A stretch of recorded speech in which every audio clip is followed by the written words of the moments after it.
오늘도 말씀을 따라 하나님 나라를 누리는 복이 있기를 주님의 이름으로 축원합니다. 하나님의 나라는 어떤 것인가를 우리는 잘 생각해야 돼요. 우리가 막연히 상상하는 하나님 나라, 우리가 막연히 이루고자 하는 하나님 나라, 이것은 하나님 나라가 아니라 내 나라예요. 그래서 말씀을 따라서 말씀 속에서 하나님 나라는 어떤 것이고 어떻게 이루어가는가를 우리는 살펴야 돼요. 우리가 지금 보는 사울이 죽은 이후에 다윗과 이스보셋의 이 두 나라로 나뉘어서 갈등하는 것을 보게 되는데, 그 가운데 두 명의 중요한 장수가 나오죠. 아브넬과 요압이에요. 요압은 다윗의 군대 장관이고, 또 반대로 아브넬은 이제 사울의 군대 장관이었다가 이스보셋을 왕으로 세우고 명목상은 군대 장관이지만 실질적으로 왕이나 다름없는 영향력을 행사하던 자가 아브넬이지요. 그런 아브넬을 요압이 죽이게 돼요. 오늘 본문에도 왜 요압이 아브넬을 죽였는가를 다시 한번 말하죠. 요압이 아브넬을 죽일 때는 다윗에게 그가 다윗을 속이는 거다, 왕을 속이는 것이다 하면서 다윗을 위한 양, 또 다윗의 나라를 세우는 것처럼 이야기를 했지만, 오늘 본문에는 명확히 이야기를 해요. 30절에 보면 요압과 그의 동생 아비새가 아브넬을 죽인 것은 그가 기브온 전쟁에서 자기 동생 아사헬을 죽인 까닭이었더라. 자기 동생 아사헬을 죽였기 때문에 그것으로 인하여 이들은 원수를 갚은 거지요. 그러나 하나님의 나라는 원수 갚는 것으로 이루어지지 않아요. 만약에 원수 갚는 것으로 하나님 나라가 이루어진다고 한다면, 예수님께서 이 땅에 오셨을 때도 예수님을 원수로 행하고 대적하는 자들, 그들을 전부 다 멸하셔야만 하는 거죠. 십자가를 지신 그 주님께서 십자가에서 내려오라고 그들이 조롱할 때 십자가에서 내려와 12군단 더 되는 천사를 호령하여 그들을 멸할 수도 있었어요. 그렇게 하지 않는 것은 원수 갚는 것으로서는 하나님 나라가 이루어지지 않기 때문이지요. 힘과 무력으로 세워지는 것이 하나님 나라가 아니에요. 원수를 갚는 것으로 하나님 나라를 세운다면 그 가운데 두려워하고 떠는 자들이 발생할 수밖에 없는 거죠. 아브넬을 다윗이 죽였다면 이제 아브넬을 따르던 자들은 이제 두려울 수밖에 없어요. 또 반대로 다윗을 대적할 수밖에 없어요. 그런 방식으로서는 하나님 나라가 이루어지지 못해요. 하나님 나라는 평안의 나라, 샬롬의 나라이기 때문에 평안을 가져다 줘야지 두려움을 가져다 주는 것이 하나님 나라가 아닌 것이죠. 그래서 어떻게 보면 다윗의 정적이 되어버린 아브넬이지만, 그의 죽음을 다윗은 오늘 본문에 보면 정말 이렇게까지 할 필요가 있나 싶을 정도로 애도해요. 오늘 본문에 보면 28절에 그 후에 다윗이 듣고 이르되 넬의 아들 아브넬의 피에 대하여 나와 내 나라는 여호와 앞에 영원히 무죄하니 그 죄가 요압의 머리와 그의 아버지의 온 집으로 돌아갈지어다. 나는 이 일에 무죄하다. 또 내 나라는 이 일에 무죄하다. 어떻게 보면, 잘못 보면 이것은 뭔가 손절하는, 꼬리를 자르는 그런 모양새처럼 보여지지만, 다윗은 지금 이 일에 있어서 자기가 무관하다라는 것을 말하면서 그 죄가 요압의 머리와 그의 아버지의 온 집에 돌아갈지어다 하면서 요압을 저주하죠. 사실상 요압은 자기를 위하여 군대 장관이 되어 모든 전쟁에 나가 싸우는 자예요.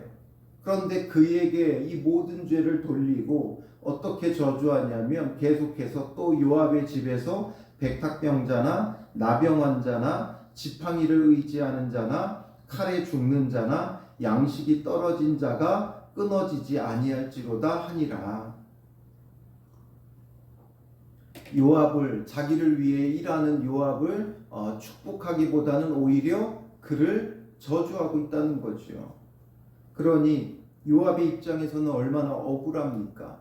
내 동생을 죽인 원수였고 다윗의 대적인데 이런 여러 가지 이유로 그를 죽여주었는데 다윗은 오히려 그를 저주하고 있다는 거예요.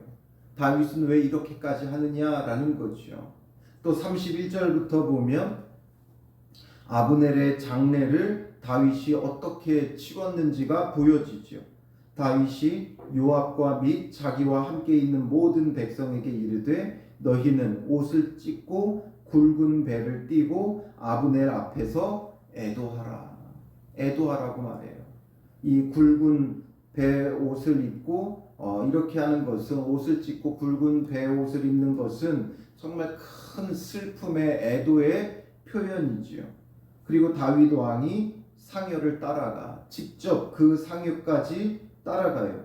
그리고 아브넬을 헤브론에 장사하고 아브넬의 무덤에서 왕이 소리를 높여 울고 백성도 다 우니라. 직접 헤브론에 가서 그를 장사 지내고 그 앞에서 울었다는 거예요. 그리고 33절에 보면 왕이 아브넬을 위하여 애가를 지어 이르되 아브넬의 죽음이 어찌하여 미련한 자의 죽음 같고 내 손이 결박되지 아니하였고 내 발이 착고에 채이지 아니하였거늘 불의한 자식의 앞에 엎드러짐 같이 내가 엎드러졌도다. 불의한 자식 앞에 엎드러짐 같이 내가 엎드러졌다. 이 말은 불의한 자식은 불안당을 말하는 거예요. 그러니까 불안당, 악인에게 당하는 것처럼 당했다라는 거죠. 그러니 슬퍼하는 거예요. 애가를 지어 애도할 정도로 다윗이 그의 죽음을 정말 슬퍼했어요. 그리고 온 백성이 다시 그를 슬퍼하여 우니라. 또 모든 백성이 그를 위해 울었다는 거죠. 모든 백성의 대적이었는데 그를 위해 모든 백성이 울었다는 거예요. 그리고 석양의 뭇 백성이 나와 다윗에게 음식을 권하니 다윗이 그러니까 지금까지 먹지도 않은 거예요. 식음을 전폐하고 금식하면서까지 애도하고 있었던 거죠. 그러니 다윗이 뭐라 그래요? 맹세하여 이르되 만일 내가 해지기 전에 떡이나 다른 모든 것을 맛보면 하나님이 내게 벌 위에 벌을 내리심이 마땅하니라. 하나님 앞에 맹세하며 금식을 선언하며 애도하는 것이지요. 이걸 보면 아브넬은 유다에 속한 자도 아니었죠. 베냐민 집하고 이스라엘을 규합한 자예요. 그런데 지금 유다 백성들이 지금 뭐 하고 있는 거예요? 국가 장례로, 국장으로 지금 아브넬의 장례를 치르고 있다는 거죠. 다윗이 왜 이렇게까지 했느냐? 이렇게 한 이유는 바로 그의 죽음에 나와 내 나라는 여호와 앞에 영원히 무죄하다라는 것을 밝히기 위한 거예요. 그래서 정말 그의 죽음을 슬퍼하며 애도하며 다윗이 사사로운 감정으로 아브넬을 죽인 게 아니라는 거예요.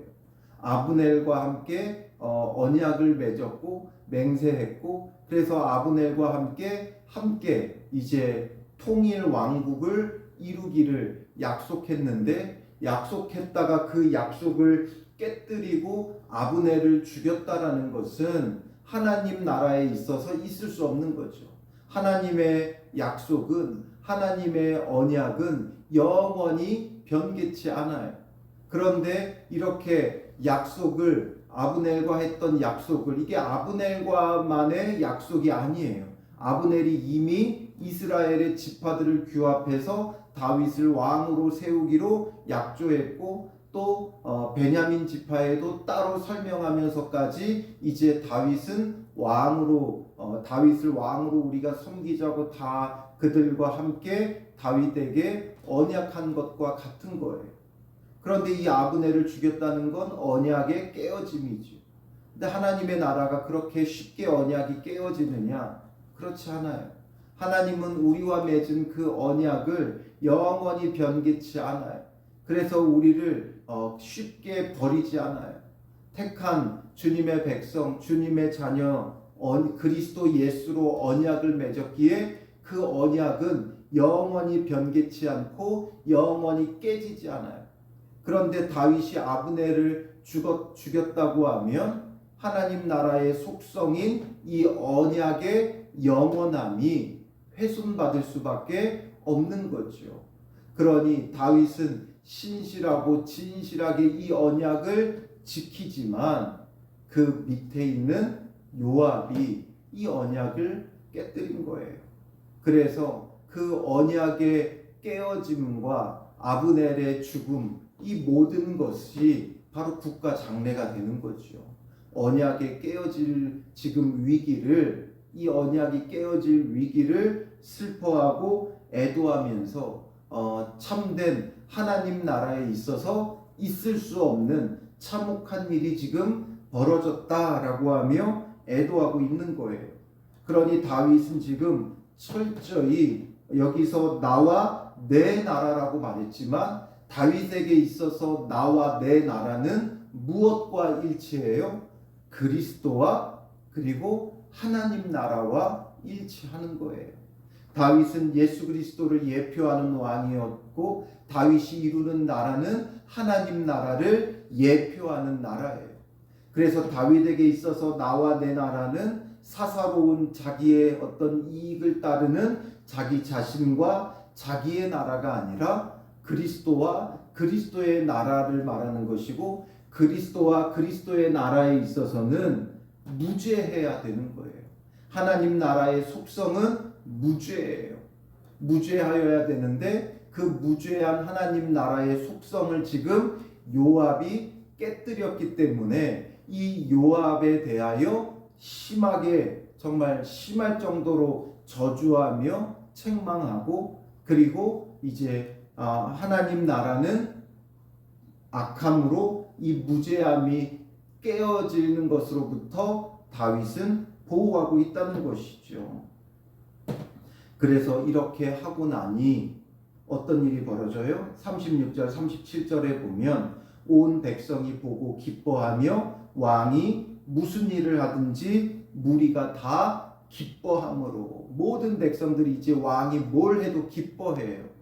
왜 기뻐해요? 이날에야 온 백성과 온 이스라엘이 넬의 아들 아브넬을 죽인 것이 왕이 한 것이 아닌 줄을 아니라. 이것이 왕이 한 것이 아닌 줄 아니까 모든 백성들이 기뻐하고 왕이 무엇을 하든지 다 기뻐해요. 우리의 왕이 어떤 왕인가를 이들이 깨달은 거죠. 바로 악한 왕이 아니라 선한 왕인 것을 이들이 깨달았기에 기뻐하고 다윗이 뭘 해도 기뻐하는 거죠. 왜냐? 왕이 선하기에 왕이 하는 모든 것이 다 선하다라는 거예요. 바로 이들이 지금 다윗이 어떤 왕인지를 보게 된 거죠. 세상 왕들은 다 어때요? 자기의 대적은 전부 다 죽여요. 심지어 사울 왕은 다윗을 죽이려고 했어요. 자기의 왕권이 다윗에게 넘어갈까 두려워하며 다윗을 죽이려고 했어요. 숙청이 모든 왕들이 하는 1순위예요. 왕정 시대에 있어서 왕과 대척점에 있는 자들은 죽여야 그 왕권이 보호받는 시대예요. 그리고 심지어 지금도 이제는 왕정 시대가 아닌 모든 백성들이 뽑는 직선제로 선출하는 대통령제임에도 불구하고 여전히 대통령이 되고 나면 자기의 대적들은 정치적으로 보복하는 것이 일상이죠. 그러니 이런 가운데 왕과 대척점에 있는 사람들은 늘 불안하고 두려워할 수밖에 없어요. 왕을 죽이려고 했던 사울과 또 베냐민 지파 또 이 아브넬과 함께 했던 자들 전부 다 두려워 떨 수밖에 없어요. 왕이 이제 아브넬을 죽였으니 다음은 다 내 차례다 여기는 자들이 있는 거지요. 얼마나 불안하고 두려워했겠어요. 아브넬이 죽었다면 당연히 누가 죽였다고 생각해요? 다윗이 죽였다고 생각을 하죠. 그런데 다윗이 이렇게 아브넬을 슬퍼하고 애도하고 이런 것을 보니 다윗이 죽인 게 아니구나. 그리고 성경에도 분명히 여러 차례 말하죠. 요압과 아비새가 자기 동생 아사엘 때문에 죽인 것이다. 이것이 더욱 분명해지는 거예요. 그러니 다윗이 왕이 된다는 것을 거부할 자들이 점점 줄어들고 왕을 기뻐하고 무엇을 해도 다 기뻐해요. 우리가 이루어야 하는 하나님 나라는 이런 나라가 되어야 돼요. 남에게 피해주고 남을 대적하면서 세워지는 것은 절대 하나님 나라가 될 수 없어요. 교회와 성도들은 세상과 대적하며 원수 맺으며 살아가면 안 돼요. 그렇게 되면 결국에는 하나님 나라가 지금 피해를 입게 되는 거예요. 다윗은 그것 때문에 지금 아브넬을 이토록 슬퍼하고 국가 장례로 애도하고 있다는 것이죠. 그런데 우리의 삶이, 우리의 신앙이 믿지 않는 자들에게 해를 끼친다면 이것은 하나님 나라에 있어서는 치명적일 수밖에 없는 거예요. 심지어 우리에게 원수로 행하는 자라 할지라도 우리는 그들을 함부로 해하면 안 돼요. 이제 누가 다윗에게 그의 나라에 있어서 가장 큰 해가 됩니까? 다윗의 군대 장관이라고 하는 요압이 오히려 이제 가장 큰 해가 되어졌죠. 그래서 왕이 뭐라 그래요? 그의 신복에게 이르되 오늘 이스라엘의 지도자요 큰 인물이 죽은 것을 알지 못하느냐. 아브넬을 이스라엘의 지도자 큰 인물이 죽었다 말해요. 그러면서 내가 기름 부음을 받은 왕이 되었으나 오늘 약하여서 수르야의 아들인 이 사람들을 제어하기가 너무 어려우니. 수르야의 아들이 누구예요? 요압과 아비새죠. 이들을 이제 제어하기가 너무 어렵다. 이들은 이제 다윗이 어떤 마음을 갖고 있고 어떤 뜻을 갖고 있고 무엇을 하기 원하느냐보다 자기들의 뜻이 더 중요해요. 사람이 힘이 생기면 그러해요. 요압과 아비새 이들이 이제 다윗의 나라에서 권력을 하나하나 장악하기 시작한 거죠. 군사력을 하나하나 장악하기 시작하니까 이제는 다윗의 뜻보다 자기들의 뜻이 더 중요하고 다윗이 원하는 나라보다 자기들이 원하는 나라를 이제 세우고자 하는 것이 강하죠. 우리의 마음도 그래요. 어디 있든지 나에게 주어진 권한과 나에게 주어진 여러 가지 권리가 점점 많아지면 사람들은 점점 자기 나라를 이루려고 하죠. 교회 안에서 목사에게 주어진 권한과 권리가 많을수록 목사가 원하는 나라, 교회를 세우려고 해요. 하나님이 원하시는 교회가 아니라 자기가 원하는 교회를 세우려고 하죠. 성도들도 교회 안에서 직분을 받게 되면 이제는 그 직분을 가지고 봉사하기보다는 오히려 이제 그 직분을 자기의 어떤 권리로 생각하면서 자기들이 원하는 교회를 만들려고 하고 자기가 원하는 방향으로 교회가 가지 않으면 갈등하고 싸우는 경우가 많죠. 그러니 지금 요압도 그런 거예요. 다윗의 나라에서 군사력을 가지게 되니까 점점 제어하기가 어렵다. 그래서 여호와는 악행한 자에게 그 악한 대로 갚으실지로다. 그렇다고 해서 다윗이 당장에 요압을 치지는 않아요. 그러면서 하나님께 모든 것을 또한 맡기지요. 요압을 치면 또 어떤 문제가 생깁니까? 말을 듣지 않는다고 요압을 치면 다윗에게 그렇게 충성했는데 충성된 자는 멸하고 대적은 높여준다면서 이제 다윗을 따를 자가 없죠.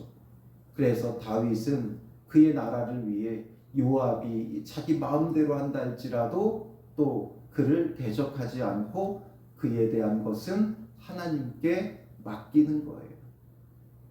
다윗보다 아래에 있기 때문에 얼마든지 그 죄를 물어서 벌할 수도 있어요. 그러나 지금은 벌할 때가 아니죠. 그리고 요압을 벌하는 건 누구에게 맡겨요? 다윗이 죽으면서 솔로몬에게 이제 요압을 처리하라고 명하죠. 왜냐하면 그의 나라에 있어서는 요압이 필요하기 때문에 그런 거예요. 하나님의 뜻 앞에서는 무죄한 게 필요하기 때문인 거예요. 무죄하게 참된 평안을 이루는 하나님 나라를 위해서 살아가야 하는 거죠. 그런데 요압은 그걸 미처 다 알지 못한 거예요. 우리도 그럴 때가 많아요. 요압 같을 때가 많죠. 내가 원하는 나라 내 힘으로 이루려고 해요. 내가 생각하는 하나님 나라 내 힘으로 이루려고 해요. 그럼 요압이 될 수밖에 없고 하나님이 심판하실 자가 될 수밖에 없는 거예요. 정말 무죄한 하나님 나라를 위해 오늘도 우리는 정말 그리스도의 사랑을 베풀고 사랑으로서 이루어가며 언약을 소중하게 여기는 믿음의 사람들 되시기를 주님의 이름으로 축원합니다. 기도하겠습니다. 살아계신 아버지 하나님, 오늘 우리는 하나님 나라를 구한다고 하면서 정작 내가 원하는 내 나라, 내게 주어지는 힘과 권한 안에서 내가 바라는 나라를 이루어가고자 하는 우리의 악한 본성이 있습니다. 이런 우리의 악함을 내려놓게 하시고 내가 바라는 것보다 정말 주님이 원하시는 참된 하나님 나라가 무엇인가를 생각하게 하시고 깨닫게 하사 그의 나라와 그의 의를 구하는 참 믿음의 사람들이 되게 하여 주시옵소서. 내 힘이 아닌 주님 안에서 무죄한 하나님 나라를 이루어가기 위해 오늘도 우리가 세상 속에서 원수 맺는 자가 되지 말게 하시고 용서하고 용납하고 사랑하고 섬기며 참된 평안을 전하는 샬롬의 나라, 하나님 나라를 이루어가는 믿음의 사람들이 되게 하여 주실 줄 믿사오며 예수님의 이름으로 기도합니다. 아멘.